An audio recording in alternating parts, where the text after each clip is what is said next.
अरे अब्बा क्या है बाबा, सुलूक क्या है, क्यों रोता पड़ा है? मामा हाँ? मेरी 25,000 रुपए वाली बकरी मर गई, इसलिए रो रहा हूँ। 25,000 रुपए में बकरी ली थी, मर गई? मर गई। अरे बाबा कैसे मरी?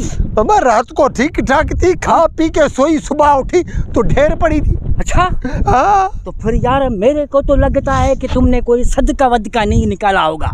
ए वाड़े मामा हाँ? सदका निकाला था। अच्छा, 5 किलो VIP जो चावल होते हैं ना, हाँ। वो 3 किलो मुर्गी, हाँ। उसमें ऐसी जबरदस्त बिरयानी बनाई थी। बस एक मसला हो गया, हाँ। उसमें नमक कुछ ज्यादा हो गया, किसी ने नहीं खाई। फिर मैंने सोचा अब खराब हो जाएगी, उसको सदका करके बकरी को खिला दिया। हाँ? बाबा ऐसा सदका निकालोगे तो बकरी मरेगी ना।